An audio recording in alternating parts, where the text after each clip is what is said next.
Hello everyone, welcome to MLT Academy. This channel is intended for those curious medical laboratory technologists who wants to improve their knowledge.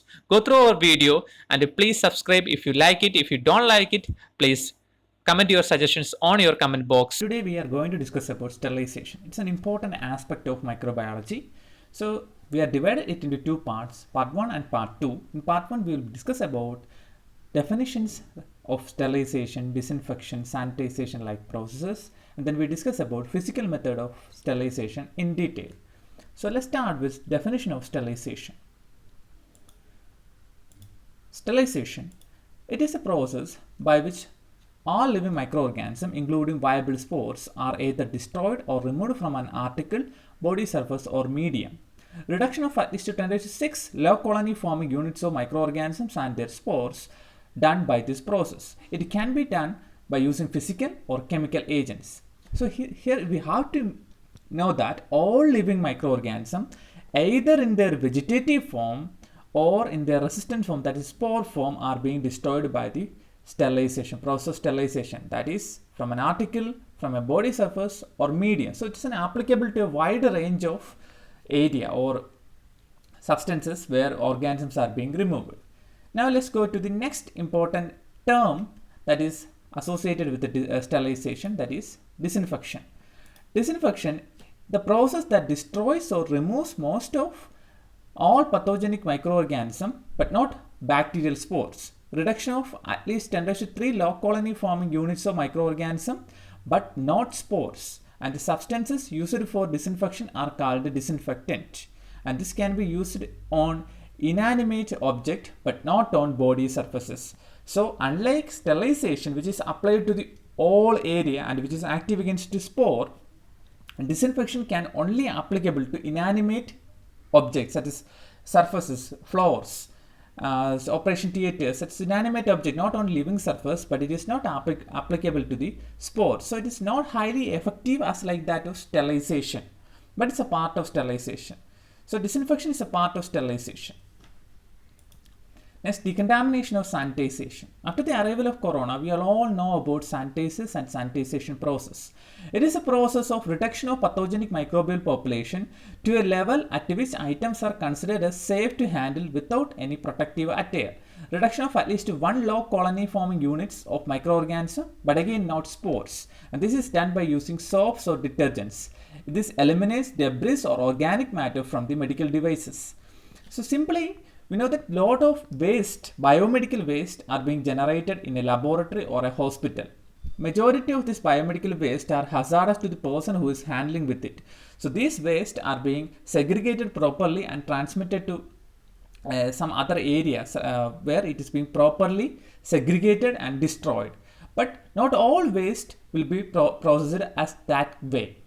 Instead, some of the wastes are being inside the laboratory is being transported to the public drainage system. So we know that when any waste obtained from a hospital is being transported to the public drainage system, it has to be ensured that it must be decontaminated so that its hazardous levels can be reduced to a particular level or reduced to below a threshold level so that it can be safe to handle to the normal population. So that is the process of sanitization. Now, asepsis, the term used to indicate the prevention of infection by inhibiting the growth of bacteria in wounds or tissues. So from it is clear that it is opposite to that of disinfection, where in disinfection it is only applicable to inanimate object, while asepsis is a process of reduction or inhibiting the growth of microorganisms in living tissues, wounds or tissues. Antiseptics are the chemical agent that are applied to the skin and the mucous membrane and used in asepsis. So we know the sterilization is a process where all microorganisms, either in their vegetative forms or spore forms, are being destroyed, while disinfection means to reduction of vegetative forms of microorganisms from inanimate objects, where asepsis is a process of reducing the number of microorganisms to a particular level which will not harm to any people. Well, asepsis is a term that is used for inhibition of bacteria, not eliminating or destroying the bacteria completely, inhibiting the growth of the bacteria in living tissues. So from this, we can just clear that sterilization covers disinfection, decontamination and asepsis. Agents that can kill microorganisms are classified into bactericide, virucide, fungicide. Agents that do not kill but inhibit the microbial growth include bacteriostatic and fungistatic. Factors influencing the efficacy of a sterilant or a disinfectant. First one is organism load. When the organism load increases, efficacy may be decreased, so that we need a large amount of disinfectant for destroying the organism. Now, nature of the organism. We know that some organisms like Staphylococcus aureus are being highly resistant to antimicrobial agents, and some of the spore-forming bacteria are being resistant to the disinfectant. Some of the Pseudomonas species are being highly resistant to even to the disinfectant. They can grow in disinfectant too. So that is also depends upon influencing factor for efficacy of sterilant. Now, concentration of chemical or temperature of heat sterilization. Now, nature of the sterilant or disinfectant. Duration of exposure. That is, higher the duration of exposure, higher will be the disinfection rate. Temperature. Some of the disinfectant may be attributed to temperature also. Next one is pH. Again, temperature, pH are the things also affect the application, because the disinfectants are chemicals. Some of the chemicals may not work properly at a particular temperature or pH. Now, biofilm formation. Biofilms also is a colony of bacteria where the bacteria are able to produce some substances, some polysaccharide material or a protective layer over it. So these biofilms can significantly reduce the efficacy of a sterilant, because if a biofilm is present, below the biofilms there is bacteria is present. So it is very difficult to enter into the biofilms and kill the bacteria. So presence of biofilms decrease the efficacy of a disinfectant. Now the first part, physical agents of sterilization or disinfection. So physical agents of sterilization can be classified into heat sterilization, filtration, radiation. Heat is further classified into dry heat and moist heat. Dry heat include flaming, incineration and hot air oven. Moist heat include temperature below 100 degrees Celsius, temperature at 100 degrees Celsius and temperature greater than 100 degrees Celsius. Next, about filtration. Filtration include depth filters, membrane filters and air filters. Radiation is ionizing radiations, non-ionizing radiations. Ionizing radiations include X-rays, gamma rays, cosmic rays. Non-ionizing radiations include UV rays, infrared rays. First, about heat sterilization. Mechanism of action. So we know that heat sterilization can be divided into dry heat, moist heat. Dry heat kills the microorganism by charring, oxidative damage, denaturation of bacterial protein. So majority of the bacterial proteins are maybe the enzyme that is very essential for the living of bacteria. So such enzymes are being destroyed, bacteria will be destroyed. Now moist heat. Moist heat kills the microorganism by denaturation and coagulation of proteins. So that's very important. That is, proteins are being destroyed or coagulated and their functions are being lost during the heat sterilization processes. Now, thermal death time is one of the important terms that is being asked in 3-mark questions in KUHAS examinations. Thermal death time is the minimum time required to kill a suspension of organism at a predetermined temperature in a specified environment. First, about dry heat. Dry heat includes flaming. First one is flaming. Items are held in the flame of a Bunsen burner either for a long time or a short time. Longer time, it becomes red hot, and the example is inoculating wire loops. Before inoculating the bacteria, it is being converted to red hot. And tips of the forceps 2. Shorter period of time without allowing to get red hot for fragile item, such as mouth of test tubes. For fragile items, example mouth of the test tubes, this being done.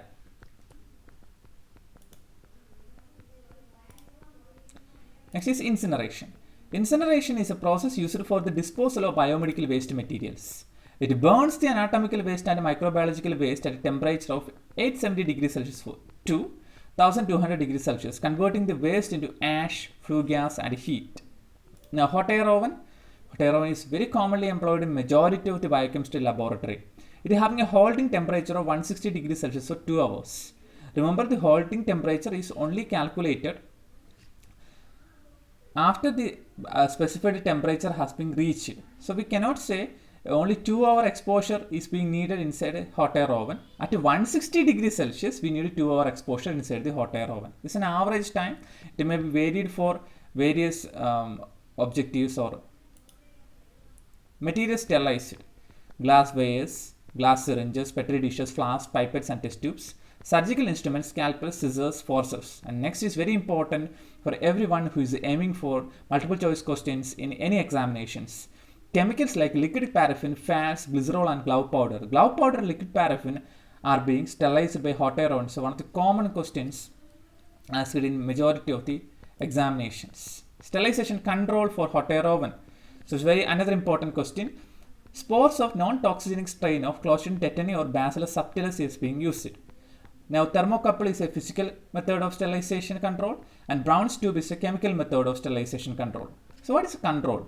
In order to obtain or in order to know whether hot air oven is working properly or not, especially it is reaching that temperature of 160 degrees Celsius, we use this kind of control. If we are using non-toxigenic strain of Clostridium tetani, we will keep these spores inside the hot air oven for 160 degrees Celsius for 2 hours. If there is properly working hot air oven, then Clostridium tetani will be destroyed. The spores are being destroyed. And when we take out the spores and culture it, then there will be no growth of Clostridium tetani will be occur on Robertson's cooked meat medium. So if growth occurs, that indicates that hot air oven is not working properly. Now Brown's tube is another important thing. Brown's tube at a particular temperature of 160 degrees Celsius or a higher temperatures produce green spots.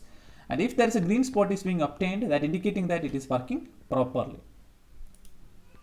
So this is now let's discuss about hot air oven. It is electrically heated with the heating element that is attached to the wall, may be made up of nickel core, fitted with a fan. This fan is a very important part which will be provide uniform distribution of the hot air. Thermostat maintains the temperature. Now precautions: avoid overloading of hot air oven. Even distribution of oven to permit free circulation of air.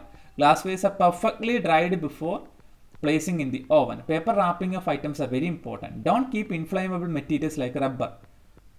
Allow cooling of oven for 2 hours before opening. Otherwise, the hot air will be strike the person who opened it. Now the moist heat. Moist heat at a temperature below 100 degrees Celsius. Include pasteurization, water bath, and inspisation. Moist heat at 100 degrees Celsius include boiling, steaming, tintilization, or intermittent heating. Moist heat at a temperature above 100 degrees Celsius include autoclaving. Now about moist heat at a temperature below 100 degrees Celsius. That include pasteurization, water bath, and inspisation. Pasteurization, as the name suggests, is invented by Louis Pasteur. It is used for the sterilization of vegetable juices, beer, dairy products such as milk.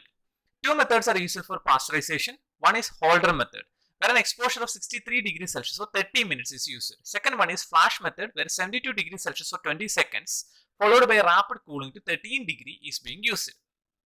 The importance of Holder method, which is used for household purposes, and this can kill majority of the organisms that are present in the milk, vegetative forms only, not spores. But Coxella burnetii like organisms have the ability to overcome the Holder method. Flash method is used in dairy plants. Majority of organisms are being destroyed by this method. Next one is water bath, which is used for disinfection of serum, vaccines, and body fluids.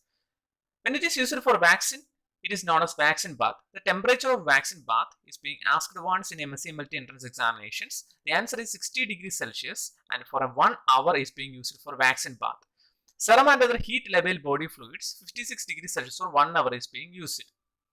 So above 100 degrees Celsius or at a higher temperature, the biological properties of that particular media or particular product is being lost. And in order to overcome that, at below 100 degrees Celsius, more time is being used in temperature below 100 degrees Celsius.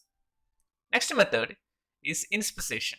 Inspisation is heating of an article for 3 successive days at 80 to 85 degrees Celsius for 30 minutes. It is used for sterilization of egg-based media like Algae medium, Dorset egg medium, and serum-based media like Loeffler serum slope. Algae media and Dorset egg medium are commonly employed for Mycobacterium tuberculosis culture, and serum-based media like Loeffler serum slope is used for Corynebacterium diphtheria. Again, egg and serum composed of proteins. At a higher temperature, protein may get denatured or sometimes get coagulated and lose their properties. And in order to overcome this deleterious effect, we use inspisation. What is the principle of inspisation? The two important functions of inspisation is being protect that biochemical properties of proteins. Second one, destroy the bacteria, including the spore, because it is used for culture mediums. First exposure in inspission kills all vegetative forms. In the interval between the heatings, the remaining spores, if it is present, converted into vegetative forms. On subsequent heating, they are also being killed. That's the basic principle of inspission and the tindalization that is coming on. Now, mostly heat at 100 degrees Celsius. We know that at 100 degrees Celsius, water boils. Boiling of items in water at 90 to 100 degrees Celsius for 15 minutes may kill most of the vegetative forms. Steaming come under the category of boiling or moist heat at 100 degrees Celsius. Koch and Arnold steamers are being used. Articles are exposed to 100 degrees Celsius for 90 minutes, that is 1.5 hours. Kill most of the vegetative forms, but again not spores. Now, tindalization. Tindalization is used for sugar containing media, egg containing media, gelatin containing media. These sugars get caramelized, gelatin loses its properties at 100 degrees Celsius at 90 for a 90 minutes exposure. So at 100 degrees Celsius for 20 minutes for 3 consecutive days are used. It is used for the sterilization of egg, serum, gelatin, sugar containing media as we discussed it. It kills most of the vegetative forms including spores. Principally same as that of inspission. Moist heat at a temperature above 100 degrees Celsius, that is autoclave. Principle of an autoclave similar to a pressure cooker. At a normal pressure, water boils at 100 degrees Celsius, but when pressure inside a closed vessel increases, the temperature at which water boils also increases. That means inside a closed vessel, inside a high pressure, we need more temperature greater than 100 degrees Celsius to boil a water. And what happens when water boils? It will generate steam, and that steam carrying more heat than a boiled water. And then this steam strikes a colder area. This transfers this entire heat that to a colder area. And this happens as a cycle until the colder area get enough temperature or same temperature of the steam. This will kill all the microorganisms. Now, sterilization condition 121 degrees Celsius at a pressure of 15 pounds for 15 minutes. Autoclave is used for sterilization of culture media, surgical instruments, and sometimes for cloth sterilization it can be used. And now for dust powder, where we can use hot air oven. Now, sterilization control. There are 3 types of control similar to that of hot air oven. Physical controls include temperature and pressure monitoring, gauges and alarms. Chemical controls include Brown's tube. At a high temperature, Brown's tube produces green spot. Then Bovie-Dick tapes. Bovie-Dick tapes actually coated with lead, and at a high temperature, especially steaming temperature where moist is present, it produces lead oxide, which is blackish in color. Now, biological control is spores of Bacillus stereothermophilus. Spores of Bacillus stereothermophilus are destroyed at 121 degrees Celsius at an exposure time of 12 minutes. And if the spores are not killed, that indicating, or it will regenerate on culture media, that indicate that this temperature above 100 degrees Celsius is not obtained and autoclaving is not working properly. Next, about component of autoclave. Autoclave is composed of 3 components mainly: pressure chamber, lid, and electrical heater.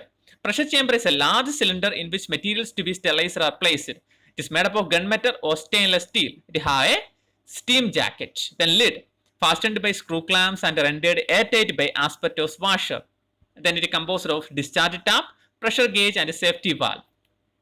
Then electrical heater heats the water to produce steam. Types of autoclaves that include gravity displacement type autoclave, commonly used; vertical type, that is for small volume capacity; horizontal type having large volume capacity; and then we having positive pressure displacement type and negative pressure displacement type autoclaves are also present.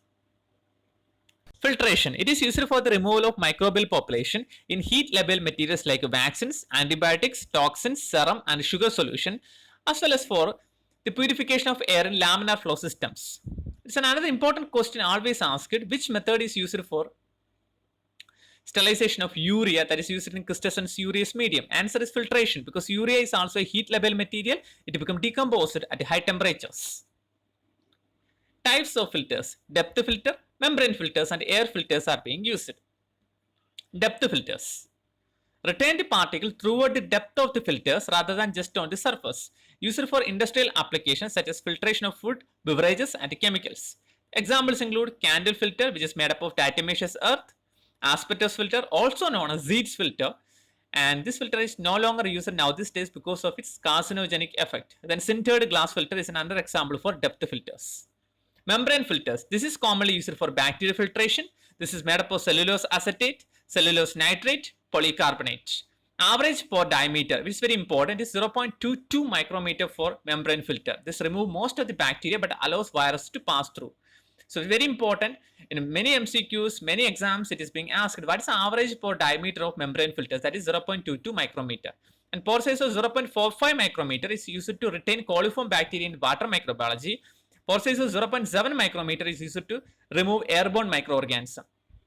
And this retain all particle on the surface that are larger than their pore size, not through entire depth. That's the important thing about membrane filters. Filtration of air. This is used to deliver bacteria-free air. In biological safety cabinets and laminar flow systems, has been used. There are two types of filters are used.